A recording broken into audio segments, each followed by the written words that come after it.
my beautiful souls. Welcome sa ating tarot reading sessions. Keep in mind, general reading po ito. Maring mag-resonate, maring hindi. Kunin nyo na lang po kung para sa inyo and leave the rest. Maring mag-shift na energies or magkabaliktad ang sitwasyon. Kaya kayo na pong bahala kung saan kayo nakalugar sa reading natin. Okay, let's see.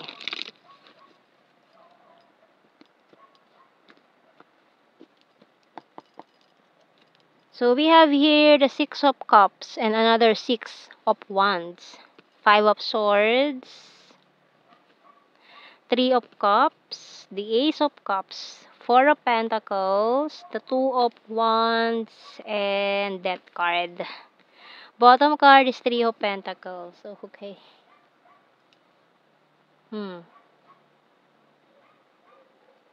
So, strong Scorpio. Itong taon to parang maaaring this person is watching you from afar.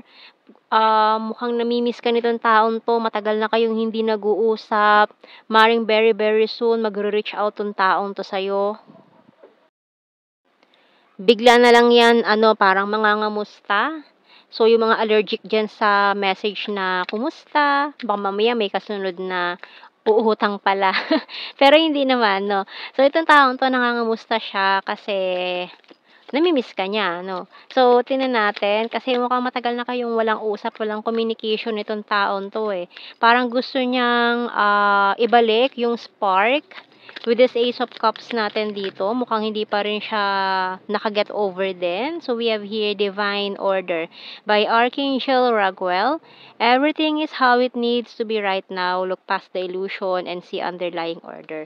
So, ayan, mukhang yung mga nangyaring hindi maganda before, yung mga pagkakataon na parang hindi mo alam kung ano nangyayari sa buhay mo. Ngayon, ayan umaayos na kumbaga yung mga bagay-bagay is nalalagay niya na lumalagay na sa mga dapat nilang kalagyan ngayon. Okay? So, mukhang nagkakaroon na ng liwanag kumbaga. Kung nalugmok ka man sa dilim, sa lungkot, sa problema, so ngayon parang lumiliwanag na, nagki-clear na. Nawawala na yung mga obstacles, mga problems, unti-unti na nare-resolbahan, na sosolusyonan ang mga problema. Okay? So, tingnan natin. Kumbaga, hindi na mabigat yung pasanin mo ngayon. Hindi katulad dati. So, nagkaroon ng spiritual awakening dito. Kumbaga, parang nag-evolve ka na. Dati, caterpillar ka lang. Tapos, nagtago ka sa cocoon. Tapos ngayon lalabas ka na, parang butterfly ka na, diba? So ang laki ng pinagbago, transformation. So we have here the bird and dove. So ngayon, i-embrace mo tong freedom na ito. Music, lighthouse, and coffee. So, marami ka ding person na makikilala ngayon, new person na makikilala, and tarot card. So, ngayon you're seeking clarification sa mga tarot readings. Maring dun din kayo magkakilala nitong taon to. Maring parehas kayo ng mga gusto sa buhay, hobbies, ganyan, and sa music din. So, tingnan natin. Tarot messages, oracle cards. Or nung person na to na nakakaalala sa'yo, namimiss ka, or kakamustahin, magre-reach out sa'yo ngayon, mukhang marami kayong mga similarities, or malaki na ang pinagbago nyo parehas, hindi na kayo yung katulad ng dati, nung una kayong nagkakilala. Feeling left out in the cold. So, may nang ghost. Bigla na lang hindi nag-usap. Kumbaga, end of conversation na, wala nang nag-update, wala nang tapos after so many years, ngayon lang ulit siya magre-reach out, magpaparamdam. You're my strength.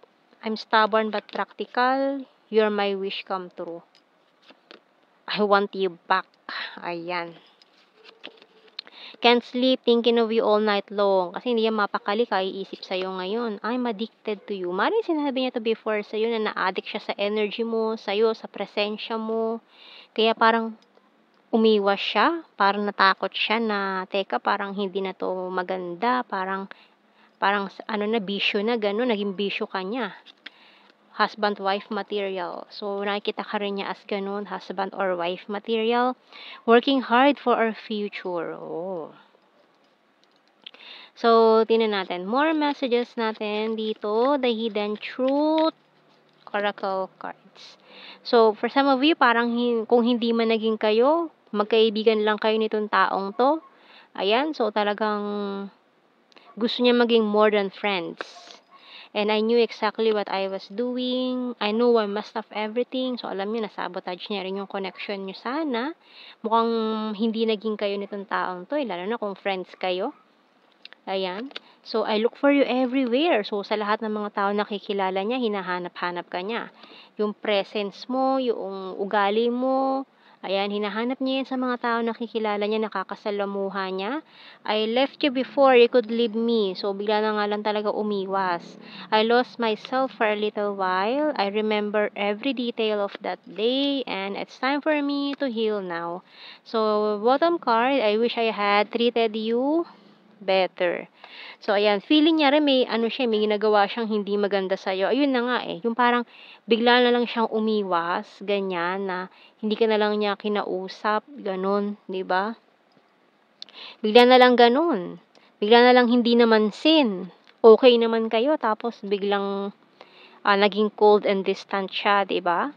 So, tingnan natin, kuha tayo ng initials natin dito. Pwedeng initials ng pangalan nyo or anything na pwede mabuo connected sa inyo. We have here K, A, G, and Y. L, X, and P. F, T. Letter D. Letter Z. I. IT, maring yung ano nyo, ganyan. Letter E, V, and U. Okay, so kuha tayo ng blue card. We have here passion.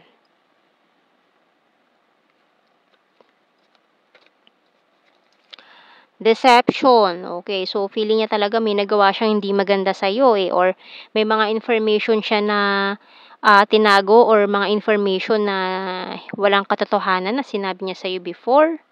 And the separation. So, napasama to sa nabunot ko kanina sa blue card. So, nakalagay dyan sa baybayin script natin is, ikaw ang hantungan. So, maaaring nakikita niya na ikaw pa rin. Ikaw talaga yung nasa dulo na nakikita niya na makakasama niya sa future, ganyan. So, ikaw ang hantungan. Ikaw ang nakikita niya sa future, sa dulo, ganyan. At the end of the road, ikaw yung natatanaw niya na nandun. Pag naglalakad siya sa aisle, ikaw yun nandun nag-iintay sa kanya sa altar, mga ganyan. So, tingnan natin sa general signs and messages. So, mga keywords na lang to, hindi na natin kailangan i-explain dahil alam niyo na yung mga meaning niyan. We have here September. So, maaari may mga special memories kayo together during September or birth month, monthsary, mga ganyan. Virgo, maaaring Virgo na pinanganak ng September. So, we also have here Scorpio, strong Scorpio. Maring Virgo and Scorpio couple or ayan ang inyong strong Venus signs. We have here plastic. So, may mga nangialam na mga plastic persons. Aries, weird, hilarious, tumakbo na lang bigla na hindi nagpaalam. December, maring birth month, special month, monthsary, or kung ano man. We have here fire sign, Aries, Leo, Sagittarius, vulnerable, Cancer sign, neighbor, Capricorn, number 5. March and kind-hearted from Visayas, Chaser, February, number 2, maring February 2. May mga other countries as well na nasagap natin dyan. Libra, National Capital Region. Twin flame pala for some of you. Kaya ganun na lang katindi yung emotions dito and feelings. Talagang hindi niya ma-explain kung ano yan. Friendly, caring, sarcastic, beautiful, gorgeous coins is Earth sign, Taurus, Virgo, Capricorn, birthmark, and ayan, future lover. Kasi ikaw talaga nakikita niya sa future eh.